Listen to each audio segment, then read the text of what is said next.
గతంలో వచ్చిన పెట్టుబడులు, ఇప్పుడు వచ్చే పెట్టుబడులు మీరు ఏ విధంగా చూస్తారు? గతంలో గతంలో ఏ వచ్చినాయి పెట్టుబడులు నా బొంద మొత్తం దోపిడీలు తప్ప, దోచుకోవడాలు తప్ప ఎవరన్నా రావడానికి ఫేవర్గా ఉన్నారా? వాడికి ఆ కాన్సెప్టే లేదు. పోయిన గవర్నమెంట్ నాన్సెన్స్.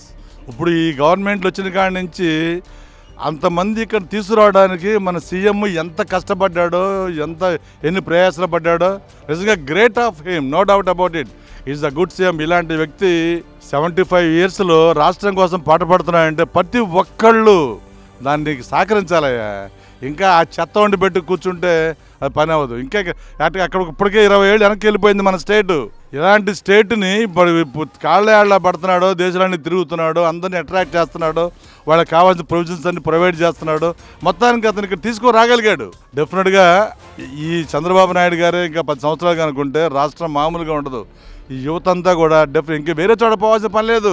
అందరికీ ఆక్యుపేషన్స్ ఇక్కడ మన స్టేట్లోనే దొరుకుతాయి. నిజంగా ఆయన ఆరోగ్యంగా ఉండాలని మనస్ఫూర్తిగా కోరుకుంటున్నా. బొబ్బట్లు అంటున్నావేంట? బొబ్బట్లును అయ్యా అంటే ఇప్పుడు ప్రతిదానికి ఏ కోణంలో చూసినా పాజిటివ్ ఉందంట ఆయనకి, పోయిన సీఎంకి. థ్యాంక్ యూ బాబాయ్. నిన్న జరిగిన విశాఖపట్నం సిఏఏ సమ్మిట్ని మీరు ఏ విధంగా చూస్తారు?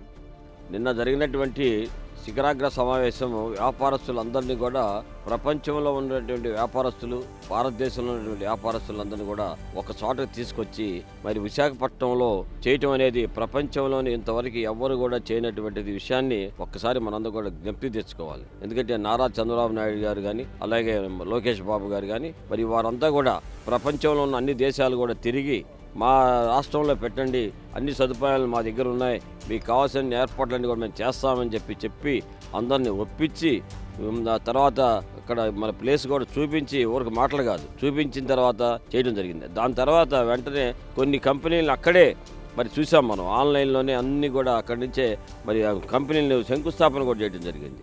ఇవాళ అలాంటి మంచి కార్యక్రమం చేసేదానికి మనం అందరం కూడా, ప్రజలందరూ కూడా సహకరించాలి. ఇక్కడ కేవలం ప్రభుత్వాలే చేయాలి, కూటమి ప్రభుత్వం చేయాలి, వాళ్ళే చేయాలని కాదు. ఇక్కడ అందరం మనం కూడా వారికి సానుభూతిగా వారికి కావాల్సినటువంటి ఏర్పాట్లు, సదుపాయాలు చేయాలి. ఎందుకంటే రాబోయే కాలంలో మరి నిజంగా ఆంధ్రప్రదేశ్, స్వర్ణాంధ్రప్రదేశ్ అయ్యేదానికి అవకాశం ఉంది.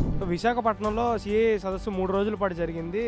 దీనివల్ల రాష్ట్ర యువతకు ఉపాధి కలుగుతుంది అనుకుంటున్నారు? కొన్ని లక్షల మందికి ఉపాధి వస్తుందండి. తర్వాత కొన్ని లక్షల పెట్టుబడులు వచ్చినాయి, నెంబర్ ఆఫ్ కంపెనీలు వస్తున్నాయి.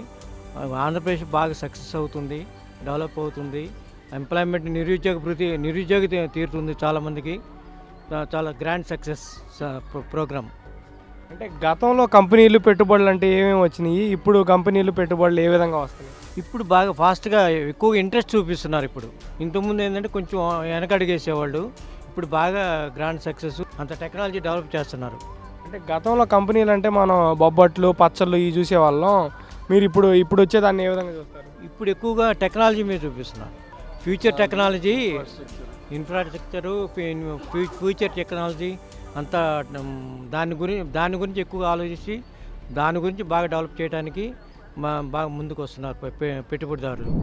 సార్, విశాఖపట్నంలో 3 రోజుల పాటు సిఏఏ సదస్సు జరిగింది. దీని మీద ఉద్యోగ అవకాశాలు ఎలా వస్తాయి అనుకుంటున్నారు? ఉద్యోగ అవకాశాలే కాదయ్యా, రాష్ట్ర భవిష్యత్తు కూడా ఊహించక అందనంత డెవలప్మెంట్ అనేది మేమైతే అనుకుంటూ ఉన్నాము. చంద్రబాబు నాయుడు గారి విజనే వేరు. ఆయన ఇంకొకసారి కనుక వస్తే కనుక రాష్ట్రం మంది సెటిల్ అవుతుంది అనే నమ్మకంతో ఉన్నాము. ఉద్యోగాలే కాదండి, రాష్ట్రం డెవలప్ అవుతుంది, రెవెన్యూ డెవలప్ అవుతుంది, స్టేట్ రెవెన్యూ డెవలప్ అవుతుంది, లైఫ్ స్టైల్స్ మారుతాయి, అన్నీ బాగుంటాయి. అంటే గతంలో జరిగిన మెగా డిఎస్సి కానీ, ఇప్పుడు జరుగుతున్న ఈ సిఐఏ సదస్సు కానీ, ఈ రెండు యువతకి ఉద్యోగ అవకాశాలు మెరుగుపడతాయి అనుకుంటున్నారు? మెరుగుపడేది ఆల్రెడీ మెరుగుపడే మార్గంలోనే కదా చంద్రబాబు నాయుడు ప్రయాణం చేస్తుంది. ఇప్పుడు వాళ్ళ గురించే కదా అంతమందిని మరి అన్ని ఆ స్టేట్స్కి వెళ్ళి లోకేష్ గారు కానీ ఈయన కానీ వెళ్ళటం, వాళ్ళని ఆహ్వానించటం, ఇంత తతంగం అంతా యువత కోసమే కదా.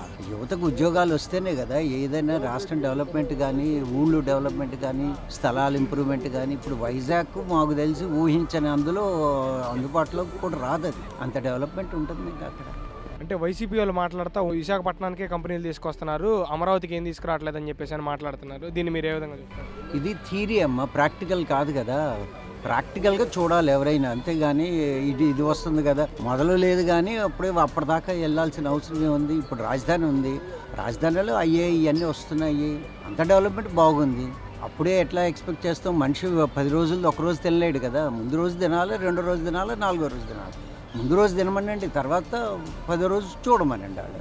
3 రోజుల పాటు జరిగిన సిఏఏ సదస్సుని మీరు ఏ విధంగా చూస్తారు? దీనిపై వైసీపీ చేస్తున్న దుష్ప్రచారాన్ని మీరు ఏ విధంగా చూస్తారు? మనము చేసిన 3 రోజుల కార్యక్రమం 100% సక్సెస్ అయింది. ఆంధ్రప్రదేశ్ అనేది ప్రపంచ పటంలో నిలిచిపోయే విధంగా డెవలప్ చేశాడు చంద్రబాబు నాయుడు గారు. ఆయన కానీ లోకేష్ గారు కానీ వాళ్ళ టీం వర్క్ కానీ సక్సెస్ఫుల్గా చేశారు అంటే that credit goes to Chandrababu Naidu. ఆయనకున్న విజన్ని మనం అప్రిషియేట్ చేయాలి. ఎంతసేపటికి 100 మార్కులు పడేవాడికి 99 మార్కులు మనం తప్పుబండి అని ఆలోచించకూడదు. మనకి చేతనైతే అది ఏ విధంగా సరిదిద్దాలి అనేది రాజకీయ విశ్లేషణ ఉండాలి, కానీ దానికి కామెంట్ చేసే విధంగా ఉండకూడదు ఎప్పుడు కూడా. మీకు చేతనైన అయితే అరే వాళ్ళు 99 మార్కులు చేశారు, మన ఒక్క మార్కు కూడా పోగు చేసి 100% సక్సెస్ చేయాలని అనుకోవాలి రాజకీయ విశ్లేషకులు. అంతేగాని ఎదుటోళ్ళని తప్పుపట్టి తక్కువ చేసి మాట్లాడకూడదు. మనం ఎంతసేపటికి వైజాగ్ ఒక విధంగా డెవలప్ అవుతుంది, ఇప్పుడు రాయలసీమను ఒక విధంగా డెవలప్ చేస్తున్నారు, పోలవరం ఒక విధంగా డెవలప్ చేస్తున్నారు. ఇప్పుడు ఆల్రెడీ అమరావతిని డెవలప్ చేయడానికి ఎన్ని విధాల అవకాశాలు ఉందో అన్ని విధాలా ట్రై చేస్తున్నారు. 3 రోజుల పాటు విశాఖపట్నంలో జరిగిన సిఏఏ సమ్మిట్ని మీరు ఏ విధంగా చూస్తారండి? విశాఖపట్నంలో జరిగినటువంటి అభివృద్ధికి చంద్రబాబు నాయుడు చాలా కృషి చేస్తున్నాడు. తెలుగుదేశం గవర్నమెంట్ చాలా చక్కగా విశాఖపట్నాన్ని సుందరవనంగా చేసి దేశంలో ఉన్నత రాష్ట్రంగా విశాఖపట్నాన్ని బాగా అభివృద్ధి చెందాలని, ఆంధ్రప్రదేశ్ని బాగా అభివృద్ధి చెందాలని చంద్రబాబు నాయుడు బాగా కృషి చేస్తున్నాడు. ప్రజలు చాలా సంతోషంగా ఉన్నారు. ఈ రోజుల్లో ప్రతి వాళ్ళు బజార్కి వచ్చి స్వేచ్ఛగా తిరుగుతున్నారు. అభివృద్ధి కార్యక్రమాలన్నీ బాగానే ఉన్నవి. ప్రజలు చాలా సుఖ సంతోషాలు ఆరోగ్యాలతో ఎవరి పని వాళ్ళు చేసుకొని శుభ్రంగా ఉంటున్నారు. లోగడ చాలా విధంగా మానసికంగా అనారోగ్యంగా దురభ్యాసాలు లోనై మైండ్ బాగొట్టుకొని తిరిగిన రోజులు పోయి అందరికీ మంచి రోజులు వచ్చినాయి. విశాఖపట్నం అభివృద్ధికి మంచిగా హైదరాబాద్ సిటీని ఎలా డెవలప్ చేశాడో అలానే ఆంధ్రప్రదేశ్ను కూడా బాగా అభివృద్ధి చేసి దేశంలో ఉన్నత రాష్ట్రంగా తీర్చిదిద్దుతారని ప్రజలందరూ ఆకాంక్షగా కోరుకుంటున్నారు.